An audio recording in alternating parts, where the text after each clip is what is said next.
Hello friends, you're very welcome to Aryabharat PW. Today we are going to learn about nationalism in India, जो कि है SST का history का chapter number 2. So let's start our chapter. तो इसमें आता है फर्स्ट वर्ल्ड वॉर इंडिया पे जो हुआ था, ये हुआ था 1940 से 1918 तक चला था। इससे हुआ क्या था, वॉर क्रिएट किया था, एक न्यू इकोनॉमिक प्रॉब्लम आई थी और एक पॉलिटिकल सिचुएशन भी आई थी। लेज ह्यूज एक्सपेंडिचर भी हुआ था जो इसको फाइनेंस करती थी, वॉर लोन और ज़्यादा टैक्स बढ़ा के। टैक्स कौन, ब्रिटिश बढ़ाता था, किस प्रकार से, कस्टम ड्यूटी बढ़ा के और इनकम टैक्स बढ़ा के, इस तरह से जो है तो होता था। ठीक, अब सेकंड पे क्या हुआ, और ये वॉर ईयर जब तक चल रहा था ना, जो प्राइसेस ऑफ गुड्स डबल्ड हो गए थे बिटवीन 1980, 1920, 1921 तक प्राइसेस डबल हो गए थे। इनकम टैक्स जो है इंट्रोड्यूस किए थे, कब से, 1980 से 1919 तक और 1920 से 21 तक। नेक्स्ट चलते हैं। और क्या हुआ था, जब ज़्यादा वॉर चल रहे थे तो जिसकी वजह से जो आर्मी थी वो ज़्यादा आर्मी भी ख़त्म हो रहा था, तो जो ब्रिटिश थे वो फोर्स रिक्रूटमेंट कराने लगे थे इन विलेजेस में, तो जिसकी वजह से पीपल जो है तो वो गुस्सा होने लगे।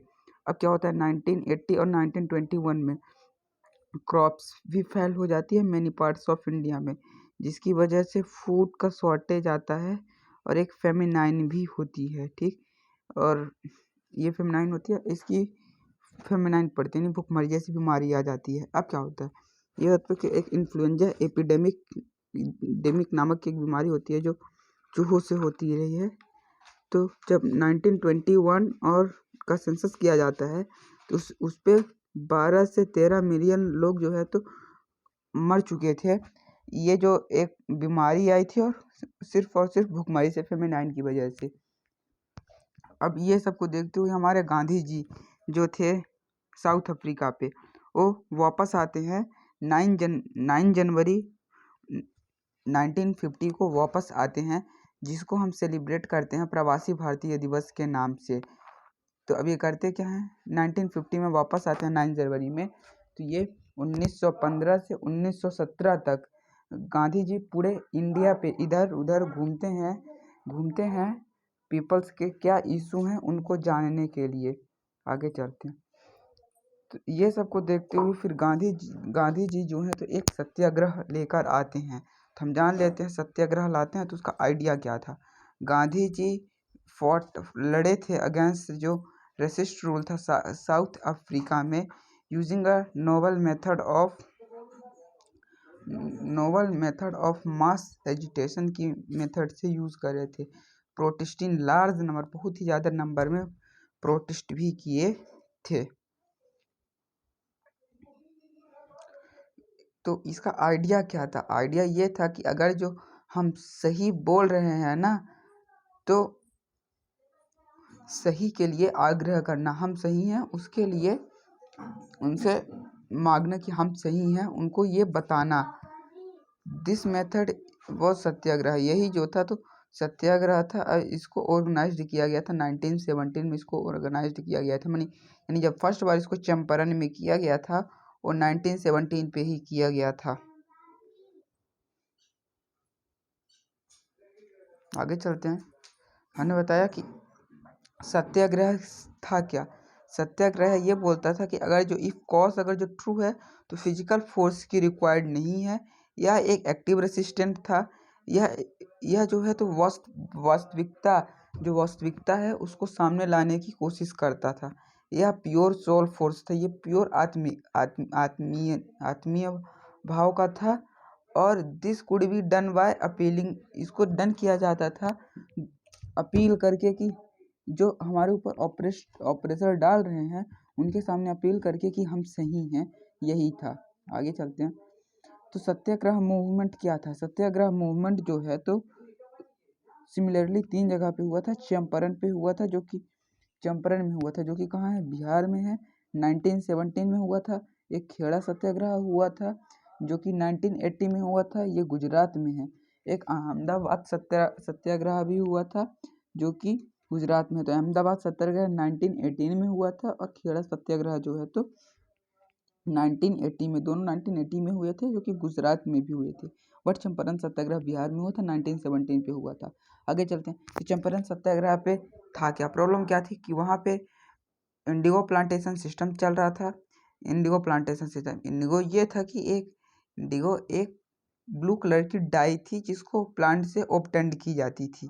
तो इसका प्रॉब्लम क्या था, तो इंडिगो प्लांटेशन सिस्टम के लिए जो अंग्रेज थे वो 3 कथीय सिस्टम लाए थे। 3 कथीय सिस्टम क्या था, एक का तो लोकल सिस्टम है मेजरमेंट, लैंड मेजरमेंट करने के लिए, उसमें 3 कथीय क्या था, इंडिगो ग्रो करना 3/20 पार्ट ऑफ लैंड के पार्ट में एंड उसको सेल करना एट अ फिक्स्ड प्राइस में जो यूरोपियन प्लांटनर्स थे। यही था हमारा 3 कथीय सिस्टम। ठीक है, तो प्रॉब्लम क्या होती है, ये 3 कथीय सिस्टम के साथ क्या होता है, प्रॉब्लम यह क्या थी कि जर्मनी ने एक प्रोड्यूस कर लिया था, आर्टिफिशियल डाई प्रोड्यूस किया था जो रिप्लेस कर रहा था इंडिगो को इंटरनेशनल मार्केट में। तो डिमांड जो थी इंडिगो की कम हो गई। जनरली सी बात है, जो उनको ज़्यादा महंगा मिल रहा है इंडिगो, भले वो नेचुरल है, बट जब जर्मनी एक आर्टिफिशियल बना लिया तो आर्टिफिशियल सस्ता बिक रहा है, तो जिसकी वजह से जो हमारा इंडिगो है उसकी डिमांड कम हो जाती है। तो डिमांड कम होने से इंटरनेशनल मार्केट पे जो हमारे यूरोपियन प्लांटनर्स थे उनको क्या होता है, लॉस होता है। तो वो लॉस को कवर करने के लिए यूरोपियन प्लांटनर्स रेंट बढ़ा देते हैं और इलीगल ड्यूज लगाते हैं कि उनका जो है तो अभी और भी कर्ज बकाया है। तो ये सबको देखते हुए गांधी जी जो है तो चैम्बर्स में जाते हैं, 2 पीजेंट्स के बुलाने पर, राजकुमार और ओम के बुलाने पर जाते हैं। तो गांधी जी जो है तो फॉट करते हैं अगेंस्ट इंडिगो प्लांटेशन सिस्टम के खिलाफ। गांधी जी लड़ते हैं और रिजल्ट क्या निकालता है कि जो 3 कथीय सिस्टम हमारा चैम्बर्स यानी बिहार पे चल रहा था उसको सिंपली वो ख़त्म कर देते हैं। और ये बात है 1917 की ये बात है और ये बिहार की बात है। ओके फ्रेंड्स, आगे चलते हैं। अब जब हमारे गांधी जी का चंपारण सत्याग्रह एकदम सफलतापूर्वक हो जाता है तो फिर एक दूसरा सत्याग्रह लाते हैं जो कि था खेड़ा सत्याग्रह। ये खेड़ा सत्याग्रह जो है तो गुजरात में किया जाता है 1980 में, हमने पहले ही बताया था। तो इसके साथ होता क्या है, ज़्यादा ज़्यादा बारिश की वजह से जो क्रॉप है हमारी वो नष्ट हो जाती है। तो क्रॉप के नष्ट हो जाने से जो हमारे फार्मर्स हैं वो रेंट यानी जो रिवेन्यू है उसको पे नहीं कर पा रहे थे। तो रिवेन्यू ना पे कर पाने से क्या होता है, एक तो रिवेन्यू भी नहीं पे कर पा रहे हैं, उनकी फसल भी नष्ट हो गई और प्लेगियो एक डिसीज़ भी आई थी जो रेट की वजह से होती थी। ये सब की वजह से जो हमारे फार्मर्स थे उनको रेंट यानी लैंड का रिवेन्यू पे करने में बहुत ही ज़्यादा प्रॉब्लम हो रही थी। तो डिमांड कर रहे थे कि ये जो उनका रिवेन्यू है, खेड़ा में जो फार्मर्स थे डिमांड कर रहे थे कि जो गवर्नमेंट है वो रेंट को कलेक्ट ना करे। लेकिन जो गवर्नमेंट थी वो इस बात से एग्री नहीं होती है। तो गवर्नमेंट जब एग्री नहीं होती है तो जो हमारे गांधी जी होते हैं वो सत्याग्रह करते हैं फार्मर्स के सपोर्ट में। ठीक है ना। तो अब खेड़ा सत्याग्रह जो होता है उसका रिजल्ट क्या निकला, खेड़ा में सत्याग्रह करते हैं हमने बताया, उसका रिजल्ट क्या निकलता है, गवर्नमेंट ने डिसाइड किया कि हम रेंट यानी रिवेन्यू उन्हीं से कलेक्ट करते हैं जो रिवेन्यू को पे कर सकेंगे, अफोर्ड कर सकते हैं। उन्हीं फार्मर्स से सिर्फ और सिर्फ हम रिवेन्यू कलेक्ट करेंगे। आगे अहमदाबाद सत्याग्रह पे और क्या होता है, इसको हम अहमदाबाद मिल वर्कर की स्ट्राइक से भी जानते हैं। ड्यूरिंग जब प्लेग्यू का समय था तो जो हमारे वर्कर थे वो मिल पे जाना बंद कर देते हैं, मिल में जाना बंद कर देते हैं। तो जब मिल में जाना बंद कर देते हैं तो वर्कर्स को अट्रैक्ट करने के लिए जो मिल के ओनर्स थे उन्हें एक लालच देते हैं। लालच क्या देते हैं, इन स्टार्ट गिविंग बोनस उनको देना शुरू कर देते हैं। लेकिन बाद में जो बोनस है, बाद में जो वो बोनस दे रहे थे वो बोनस को स्टॉप कर देते हैं। तो अब क्या था, जो हमारे फार्मर से दोबारा जाना बंद कर देते हैं और बोलते हैं कि अब हम हमारी जो वो सैलरी है, इनकम है, उस पर 50% का इंक्रीमेंट हो। लेकिन जो हमारे मिल ओनर थे वो 20% बस इंक्रीज करने को तैयार थे। तो साधारण सी बात है कि हमारे जो गांधी जी हैं वो सत्याग्रह ऑर्गेनाइज करते हैं, मिल वर्कर्स के साथ हंगर स्ट्राइक पे बैठ जाते हैं। तो उसका रिजल्ट क्या निकलता है कि जो मिल वर्कर्स थे उनकी वेजेस को 35% बढ़ा दिया जाता है।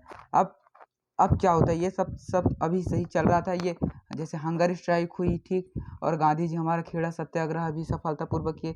ये सब को देखते हुए हमारा ब्रिटिश जो था वो बहुत ज़्यादा परेशान हो रहा था। ब्रिटिश तो पहले से ही कुत्ता था और कुत्ता होने लगा। साधारण सी बात, कुछ करना नहीं है, हमको खाली बताना है। तो 1917 में क्या हुआ, लॉर्ड एल्म्सफोर्ड जो था तो हमारा गवर्नर था, तो वो एक सेडेशनशिप फॉर्म करता है, जिसपे होता क्या है, सेडेशनशिप फॉर्म करता है, जिसमें under committee of seed money Rowlatt के एक्ट में, जिसे वो रॉलेट कमेटी भी बोलते हैं। इसका ऑब्जेक्टिव ये था कि जो रिवोल्यूशनरी एक्टिविटी हैं उन पे ध्यान देना। तो मार्च 1919 में रॉलेट एक्ट को पास कर दिया जाता है। रॉलेट एक्ट को कब पास किया जाता है, 1990 में रॉलेट एक्ट को पास कर दिया जाता है। यहाँ पे जो हमारे इंडियन भी तो रहे होंगे ना इंपीरियल काउंसिल्स में, तो उनकी बात को नहीं सुना जाता है। तो अब रॉलेट एक्ट था क्या, ये जानते हैं। रॉलेट एक्ट ये था कि अगर जो कोई भी रिवोल्यूशनरी एक्टिविटी हम कर रहे हैं ब्रिटिश के खिलाफ, तो हमें अरेस्ट कर लिया जाएगा, किसी विदाउट एनी वारंट अरेस्ट कर लेंगे, ठीक। तो और प्रिजनर में पुट कर देंगे for 2 years without any trial. Jail में डाल देंगे 2 साल के लिए बिना किसी कोर्ट ले गए। तो इसीलिए इसको हम ब्लैक एक्ट भी कहते थे। नो अपील, नो वकील, नो दलील भी बोला जाता था। आगे चलते हैं। तो अब ये सबको देखते हुए हमारे जो गांधी जी हैं तो रॉलेट सत्याग्रह लाते हैं। तो गांधी जी जो हैं तो एक सिविल डिसओबीडियंस लॉन्च करना चाहते थे अगेंस्ट रॉलेट एक्ट के साथ, जो कि 6 अप्रैल को बिगिन किया जाता था। ऑल इंडियन हड़ताल के साथ इसको बिगिन किया जाना था। तो इसमें हुआ क्या, रैलीज ऑर्गेनाइज की गई, शॉप को क्लोज कर दिया गया। और क्या हुआ, वर्कर्स जो थे वो स्ट्राइक पे चले गए, रेलवे स्टेशन, वर्कशॉप, ये सब में चले गए। तो ये सब को देख के जो हमारा, इसकी वजह से जो ब्रिटिशियंस थे वो बहुत ही ज़्यादा गुस्सा हो रहे थे। तो ब्रिटिश कैसे रिएक्ट करते हैं, ये जो है तो ब्रिटिशर्स जो थे तो वो डर रहे थे कि कम्युनिकेशन जो लाइंस हैं वो डिस्टर्ब ना हो जाए। तो ये सब को देखते हुए ब्रिटिश ने डिसाइड किया कि हम जो है तो फोर्स का यूज़ करेंगे। ब्रिटिश ने डिसाइड कर लिया हम फोर्स का यूज़ करेंगे। तो उसने 10 अप्रैल में जो हमारे लोकल लीडर्स थे उनको अरेस्ट कर लिया। 10 अप्रैल में लोकल लीडर्स को अरेस्ट कर लिया, ठीक है ना। तो जब लोकल लीडर्स को उनको अरेस्ट किया तो पीपल कैसे रिस्पॉन्स कर रहे थे, पीपल्स जो है तो पीपल्स जब पुलिस फायर करती है सभी को, वो सब प्रताड़ित करती है, तो वायलेंट जो है तो वो शुरू हो जाता है। तो पीपल्स जो है पोस्ट ऑफिस पे अटैक करते हैं, रेलवे स्टेशन पे अटैक्स करते हैं, सब कुछ डिस्टर्ब कर देते हैं, लाइंस ऑफ कम्युनिकेशन सब कुछ टोटल। यही होता है, ये स्ट्राइक वगैरह सब करके सब निपटा देते हैं। तो ये सबको देखते हुए एक हमारा जो एरिया था पंजाब, अराउंड पंजाब के आसपास और अमृतसर में एक मार्शल लॉ लाया जाता है। कौन सा लॉ, मार्शल लॉ लाया जाता है। बात करेंगे मार्शल लॉ क्या था। ये 1909 में अराउंड 10th अप्रैल को लोकल लीडर्स को हम अरेस्ट किया गया था, हमने बताया आपको, पंजाब से। और हमारे गांधी जी को दिल्ली जाने से रोक दिया गया था। तो 1909 में पंजाब और उसके अराउंड एरियाज में जो हमारा लेफ्टिनेंट गवर्नर था, लेफ्टिनेंट गवर्नर कौन, माइकल ओडवायर, ये एक इम्पोस्ट करता है मार्शल लॉ पंजाब में। ठीक, मार्शल लॉ डाल देते हैं पंजाब में। तो मार्शल लॉ ये था कि इस लॉ के अकॉर्डिंग कोई भी अगर जो हम कॉन्स्टिट्यूशनरी एक्टिविटी करते हुए पकड़े जाते हैं तो जेल पे डाल दिया जाएगा। ये तो हमारा रॉलेट एक्ट था। मार्शल लॉ ये था कि किसी भी एरिया पे 4 लोगों से ज़्यादा इकट्ठा नहीं हो सकते थे। एक एरिया पे 4 लोग से ज़्यादा इकट्ठा नहीं हो सकते थे। तो होता क्या है, ब्रिगेडियर जनरल जो था, ब्रिगेडियर जनरल मतलब रेगिनाल्ड एडवर्ड हैरी डायर, इसको जो है तो जलियांवाला बाग पे 10 अप्रैल का समय था और हजारों पीपल इकट्ठा हुए थे कुछ बैसाखी का त्यौहार मनाने के लिए और कुछ गवर्नमेंट की जो पॉलिसी थी उसके अगेंस्ट प्रोटेस्ट करने के लिए। जो हमारा था रेगिनाल्ड एडवर्ड हैरी डायर जो था वॉज गिवन, उसको कमांड दिया गया जो था। हाँ, तो रेगिनाल्ड एडवर्ड हैरी डायर को कमांड दी जाती है कि जलियांवाला बाग पे अटैक करना है। तो वो रेगिनाल्ड एडवर्ड हैरी डायर जो था, तो जलियांवाला बाग पे था क्या, थाउजेंड्स ऑफ पीपल कलेक्ट हुए रहे जलियांवाला बाग में। कुछ जो थे तो पंजाब के आउटसाइड से थे और मार्शल लॉ के बारे में नहीं जानते थे। पीपल्स जो है तो बैसाखी का फेस्टिवल मनाने आए थे कुछ पीपल, और कुछ जो है तो गवर्नमेंट पॉलिसीज के खिलाफ प्रोटेस्ट कर रहे थे। आगे चलते हैं। तो इम्पैक्ट ऑफ जलियांवाला बाग का इम्पैक्ट क्या निकलता है, इसके बाद यहाँ पे थोड़ा छूट गया है, मैं बताता हूँ क्या होता है। इम्पैक्ट क्या निकलता है जलियांवाला बाग पे होता क्या है। तो जो हमारा माइकल ओडवायर था वो अपनी ट्रूप के साथ इंटर करता है। माइकल ओडवायर अपनी ट्रूप के साथ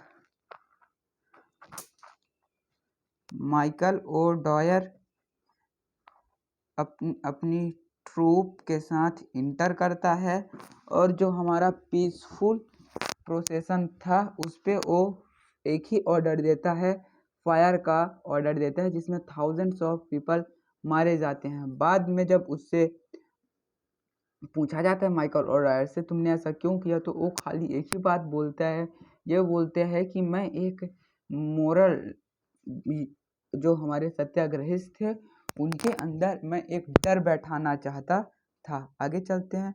तो जलियांवाला बाग का ये सब का जब हमारा माइकल ओडवायर किया तो इसका क्या निष्कर्ष निकलता है, क्या वो होता है, एक हंटर कम्युनिटी बनाई जाती है जिसमें जो हमारा डायर था उसकी कड़ी निंदा की जाती है और उसके खिलाफ कोई भी एक्शन नहीं लिया जाता है। जैसे ही न्यूज़ फैलती है जो हमारे पीपल्स थे उनके बीच बहुत ही ज़्यादा क्लैशेस हो जाता है, बातचीत होने लगती है। पीपल्स जो है गवर्नमेंट बिल्डिंग्स पे अटैक करते हैं, रेलवे स्टेशंस पे अटैक करते हैं और पोस्ट ऑफिस पे अटैक करते हैं। तब ये सबसे ब्रिटिश कैसे रिएक्ट करते हैं, ब्रिटिश जो थे तो फोर्स का, सत्याग्रही जो थे उनके अगेंस्ट फोर्स यूज़ करते हैं।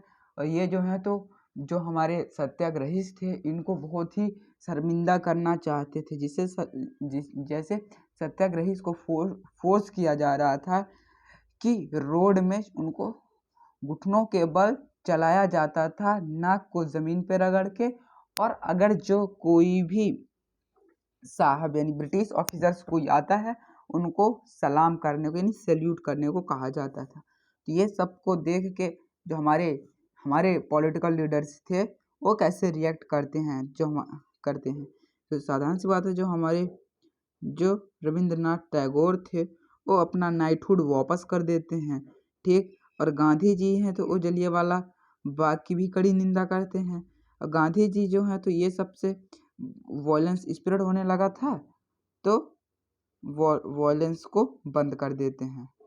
सो फ्रेंड, यहाँ पे जो है तो गांधी जी अपना जो रॉलेट सत्याग्रह लाए थे, यहाँ पे ये सबको देख के वॉयलेंस बढ़ने लगा, जिसकी वजह से गांधी जी रॉलेट सत्याग्रह को बंद कर देते हैं और एक नया मूवमेंट लाया जाता है जिसका नाम था नॉन कोऑपरेशन खिलाफत मूवमेंट, ये इसके बारे में आगे बात करेंगे।